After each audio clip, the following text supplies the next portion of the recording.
Hello, എല്ലാവർക്കും നമസ്കാരം. ഞാനിപ്പോൾ പുട്ടും മാമ്പഴവും കഴിച്ചതാണ് കേട്ടോ. അതിന്ന് തുടങ്ങണേ. അപ്പോൾ കടച്ചക്കയും ചെമ്മീനും കൂടി തേങ്ങ വറുത്തരച്ച് ഒരു കറി വെക്കാൻ വേണ്ടി പോവാണ്. ചട്ടിയുടെ അകത്തേക്ക് കടച്ചക്ക നന്നായിട്ട് കഴുകി അരിഞ്ഞതിടാം.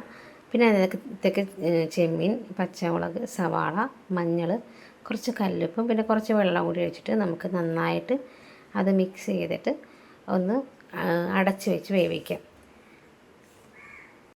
പിന്നെ കുറച്ച് കൊഴുവ വാങ്ങിച്ചിട്ടുണ്ടായിരുന്നു. അപ്പോൾ നല്ല ഒന്ന് മസാല മഞ്ഞളും മുളക് പൊടി കുരുമുളക് പൊടിയൊക്കെ പുരട്ടി അവിടെ വെച്ചാണ്. തേങ്ങ വറുക്കാൻ വേണ്ടി പാനിലേക്ക് എണ്ണ ഒഴിച്ച് അതിനകത്തേക്ക് തേങ്ങ ഇടുക. നമ്മുടെ ചെമ്മീനും കടച്ചക്കയും വെന്തിട്ടുണ്ട് കേട്ടോ. വെന്തെന്ന് വെച്ചാൽ തിളച്ച് നന്നായിട്ട് എൻ്റെ തീ കുറച്ച് വെച്ച് ഒന്നും കൂടി വേവിക്കാം. പിന്നെ തേങ്ങയുടെ അകത്തേക്ക് വെളുത്തുള്ളി വേപ്പിലയും കൂടി ഇട്ടിട്ട് നന്നായിട്ട് വറക്കാം. ഒന്ന് കളറ് മാറി വരുമ്പോഴത്തേക്കും നമുക്ക് അതിനകത്തേക്ക് മഞ്ഞൾപ്പൊടികൾ ചേർക്കാം കേട്ടോ. അപ്പോഴേക്കും കടച്ചക്കയും ചെമ്മീനൊക്കെ വെന്തിട്ടുണ്ട്. ഇനി അത് തീ ഓഫ് ചെയ്യാം. തേങ്ങയുടെ അകത്തേക്ക് ബാക്കി മഞ്ഞൾപ്പൊടി പിന്നെ കുറച്ച് മല്ലിപ്പൊടി ഇടണം. മല്ലിപ്പൊടി ഇട്ടിട്ട് നന്നായിട്ട് മിക്സ് ചെയ്യാം. ഒന്ന് ചൂടായി മല്ലിപ്പൊടിയൊക്കെ ഒന്ന് മൂത്ത് വരുമ്പോഴത്തേക്കും തീ ഓഫ് ചെയ്യണം. തീ ഓഫ് ചെയ്ത ശേഷം മാത്രമേ മുളക് പൊടി ഇടാൻ പാടുള്ളൂ, അല്ലെങ്കിൽ മുളക് പൊടി കരിഞ്ഞു പോകും. എപ്പോഴും തീ ഓഫ് ചെയ്തിട്ട് വേണം മുളക് പൊടി ഇടാൻ.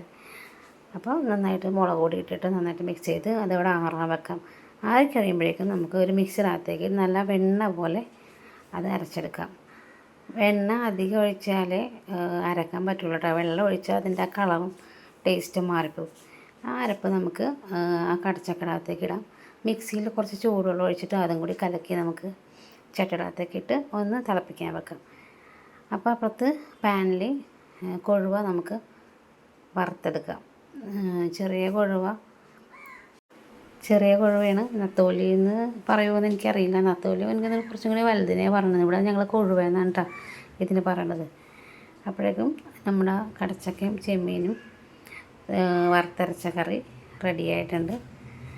തിളച്ച് നല്ല മണമൊക്കെ വന്നപ്പോഴേക്കും കുറച്ച് വേപ്പിലയും കൂടി ഇട്ട് ഒന്ന് തീ കുറച്ച് കണ്ട എണ്ണയൊക്കെ തെളിഞ്ഞ് നല്ല അടിപൊളി കറിയാണ് കേട്ടോ. ഇവിടെ ഞങ്ങൾ ശരിക്കും ചീമച്ചക്കയും കൊഞ്ചും തീയൽ എന്ന് പറയാറുണ്ടെന്ന് തോന്നുന്നു. പക്ഷെ നമ്മുടെ കൊച്ചിക്കാരിവിടെ തേങ്ങ വറുത്തരച്ച കറി പിന്നെ കുറച്ച് അരപ്പ് മാറ്റി വെച്ചിട്ടുണ്ട്. അപ്പോൾ എല്ലാവർക്കും ഓക്കെ, ബായ്.